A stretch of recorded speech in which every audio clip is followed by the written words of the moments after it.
si vous êtes jardinier, si vous aimez les plantes, vous aimez également les livres sur les plantes. Donc je me suis dit que ça pouvait être intéressant de commencer une nouvelle série sur les livres de jardinage. Donc aujourd'hui je vous propose de commencer avec 5 beaux livres sur les jardins. On va commencer par celui-là, Carnet de travail d'un jardinier paysagiste, par Hugues Pevergne aux éditions Ulmer. Donc Ulmer, c'est une maison d'édition voilà, qui est très réputée concernant tout ce qui est livres sur le jardinage et sur les plantes. Voilà, donc il y a énormément d'ouvrages disponibles chez cet éditeur. Donc carnet de travail d'un jardinier paysagiste. Alors en fait, il s'agit de quoi? Il s'agit de suivre pas à pas un jardinier paysagiste, donc Hugues Pevergne en l'occurrence, qui nous présente 17 projets d'aménagement. Alors ça va être d'aménagement soit de grands jardins, ça peut être aussi des toits terrasses, il y a même de minuscules terrasses, il y a même un projet qui est présenté, qui a été réalisé aux États-Unis. Donc pour chaque projet, on a bien sûr une page d'introduction et puis on a ensuite une étude préliminaire.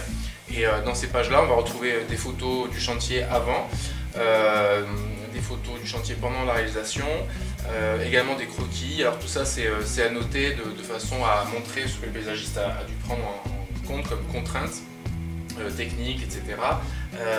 Ou concernant les vœux des clients qui lui ont demandé de créer le projet. On remarque aussi quelquefois des plantes sélectionnées qui ont été précisées. Voilà, donc une première partie vraiment intéressante pour réfléchir un petit peu à la démarche de la conception du jardin. Donc ensuite on suit les chantiers pas à pas avec les dates, avec quelques réflexions et puis bien sûr on a bien évidemment les photos avant-après puisqu'on voit le chantier tel qu'il était au départ et puis ce qu'il est devenu par la suite. Voilà, donc 17 projets, vraiment certains sont très très sympas. On a en particulier, je me souviens, un petit aménagement d'une terrasse, voilà, une terrasse de poche, voilà, vraiment sympa. Vous avez la terrasse avant, la terrasse après, donc il est parti de rien pour faire un petit coin vraiment sympa, d'esprit champêtre et campagnard.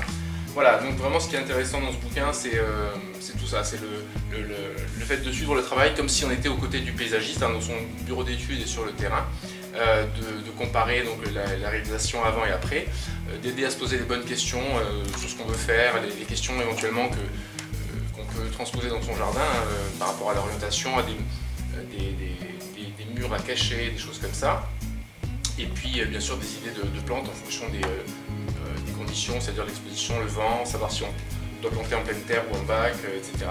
Donc pas mal de beaux projets pour rêver, pour s'évader un petit peu. Voilà, c'est vraiment un bouquin qu'on peut lire comme ça, juste pour le plaisir. Alors le deuxième ouvrage, lui, est complètement différent, hein, c'est La Bonne Maison, Jardin de roses anciennes, d'Odile Masquelier, paru aux éditions Flammarion, dans la collection La Maison Rustique.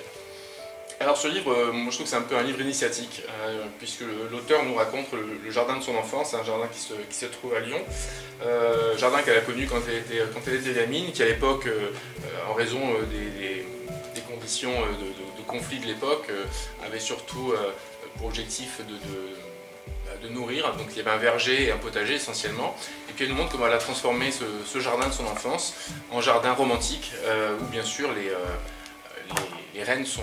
Les roses sont reines, donc c'est une véritable visite guidée du jardin. On va voir différentes parties du jardin, la cour d'entrée, les mix borders, le jardin secret, les pivoines, etc., etc. Alors bien sûr c'est accompagné de nombreuses photos. Dans le livre, l'auteur nous explique également ses choix, les aménagements, ses réussites et ses erreurs, les associations qui fonctionnent bien. Et alors bien sûr elle nous parle de plantes, et comme c'est un jardin de roses, elle met surtout l'accent sur les roses et sur les roses anciennes. Il y a donc une très large gamme de roses anciennes qui sont présentées dans le bouquin, avec à chaque fois des réflexions personnelles sur les conditions de culture, pourquoi elle les aime, il y a un petit descriptif, etc. Mais c'est pas un ouvrage académique, c'est vraiment le ressenti de la jardinière, on sent qu'elle aime et qu'elle a vécu avec ses roses. Voilà, donc c'est vraiment un livre qui est fait pour s'évader, ce qui peut être bien utile en ce moment en période de confinement.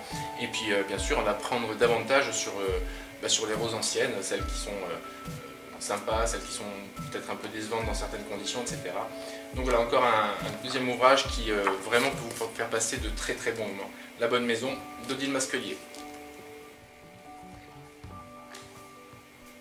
On poursuit avec le numéro 3 de ma sélection, Le Jardin du Pélynec, la diversité en beauté de Gérard Jean aux éditions Ulmer à nouveau. Alors le Pélynec, c'est un jardin qui se situe, je vais y arriver, dans les Côtes d'Armor. Donc c'est une région qui a un microclimat, ce qui a permis l'acclimatation de pas mal d'essences qui sont parfois réputées peu rustiques chez nous. Alors dans le livre, l'auteur nous explique la démarche de la conception, les différentes expositions de sol, etc.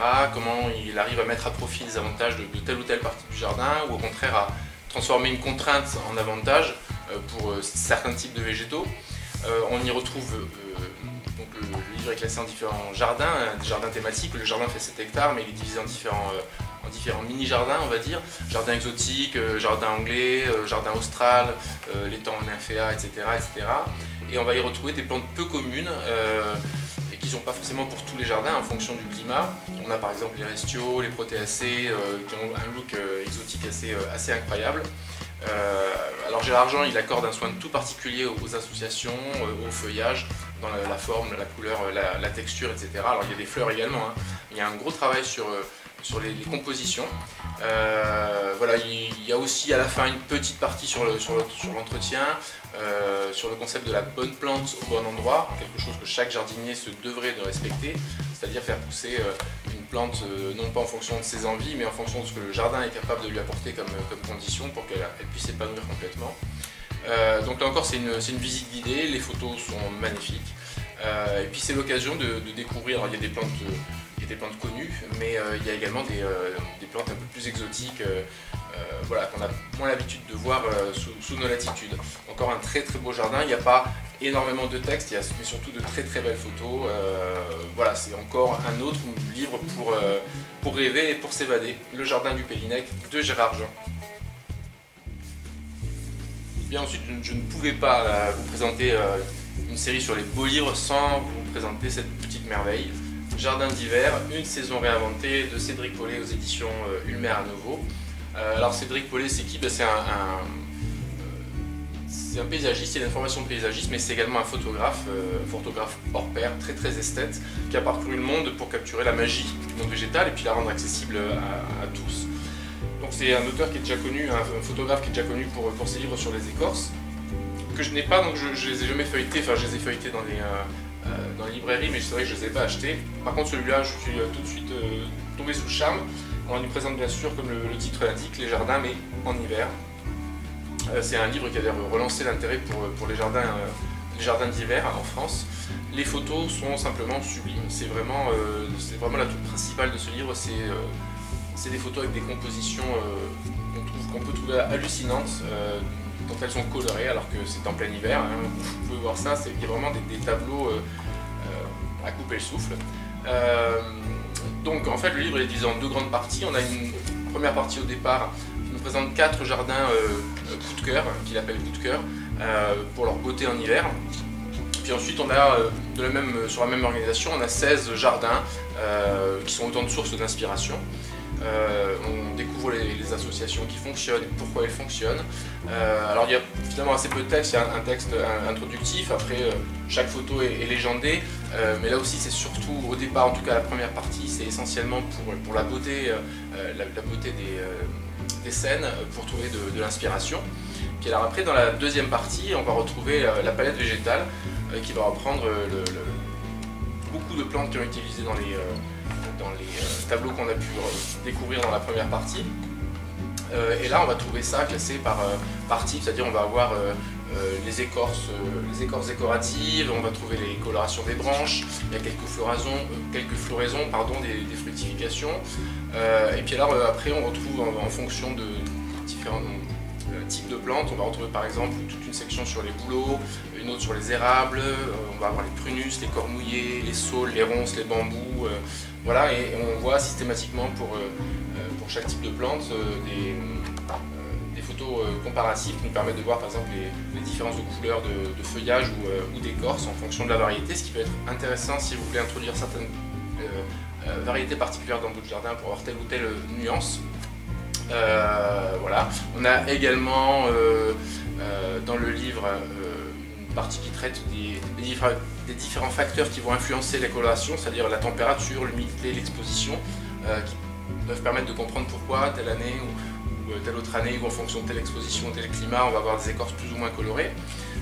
Et puis il y a aussi une partie qui traite un peu de la mise en valeur, c'est-à-dire comment entretenir et nettoyer tous ces végétaux pour qu'ils donnent le meilleur d'eux-mêmes en hiver. Donc bon, ce livre, pour moi, c'est clairement une œuvre d'art. Déjà pour la qualité des photos qui sont, je vous dis, moi j'ai lu, je sais pas, 7 ou 8 fois déjà, parce que je le trouve vraiment très agréable à lire. C'est bien sûr une source d'inspiration pour choisir les végétaux pour l'hiver et pour composer des scènes chez soi. Alors là, ce sont des grands jardins, mais on peut aussi le faire dans des jardins plus petits. Voilà, donc pour moi c'est vraiment un must. Si vous aimez les beaux livres, si vous êtes un petit peu curieux sur les jardins, Jardin d'hiver de Cédric Paulet, moi je vous recommande à 200%. Et on finit cette sélection avec sans doute un de mes chouchous. Je pense que c'est avec le précédent, je pense que c'est celui-là que je prendrais si je devais partir sur une île déserte. Un jardin pour les 4 saisons de la princesse Sturza. Alors le jardin qui est présenté ici, c'est le fameux jardin du vaste rival qui est situé en Normandie. Alors c'est un jardin de renommée mondiale, c'est un des plus beaux jardins d'Europe, voire du monde, hein, allons-y. Et alors la princesse Sturza, qui est décédée en 2009, c'était une véritable artiste des jardins.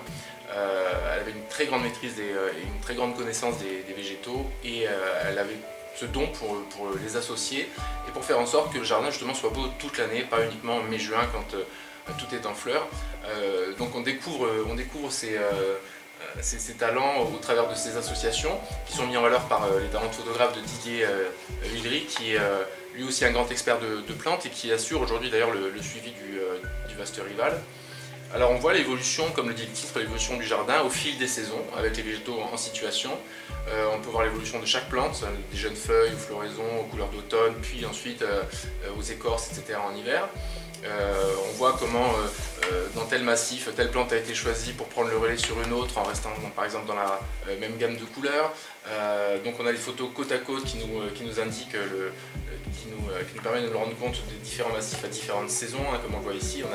Voilà, donc c'est tout au long du livre, pardon, voilà, on a l'impression de se promener dans le jardin 365 jours par an. Voilà, de temps en temps, on a également dans le livre, des palettes végétales. Je vais essayer de vous retrouver ça. Voilà, donc on va avoir des palettes végétales qui nous présentent différentes espèces ou variétés de telle ou telle plante. Ça peut être les clématites, les cerisiers à fleurs, les écorces, les roses, ici les azalées.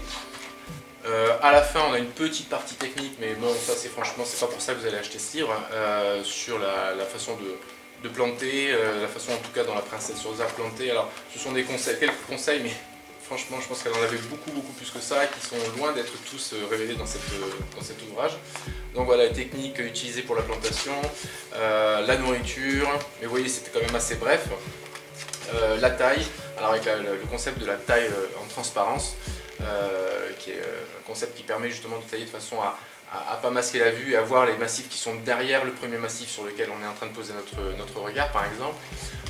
Voilà, donc pour moi c'est un chouchou, celui-là c'est pareil, je l'ai lu je sais pas une dizaine de fois, je le feuillette régulièrement. On rentre vraiment dans l'intimité du jardin et de la princesse. On se rend compte que finalement un jardin, quand il est bien conçu, quand on a fait les bons choix, des bonnes associations, il peut être beau toute l'année. Et puis on voit comment certaines espèces ou variétés s'accordent particulièrement bien entre elles. Donc un jardin pour les 4 saisons de la princesse Sturza, celui-là c'est un must. Si vous devez en acheter qu'un seul sur les 5, je pense que ce sera peut-être celui-là. Celui qui était juste avant sur les jardins en hiver est pas mal aussi, mais c'est pas tout à fait la même chose qu'on va rechercher avec les deux. Voilà, donc j'espère que cette sélection vous aura plu. Si ça vous a plu, pardon, je vais y arriver, vous pouvez mettre un petit like, un petit commentaire. Si vous avez lu ces livres, vous pouvez aussi commenter pour me donner votre avis. Et puis si ça vous plaît, je pourrais faire d'autres séries. J'avais pensé des livres sur les roses, sur les graminées, etc. J'ai une bibliothèque bien remplie qui peut permettre de faire différentes séries comme ça sur les livres un peu thématiques. Voilà, je vous souhaite une bonne lecture, un bon jardinage et je vous dis à bientôt. Ciao!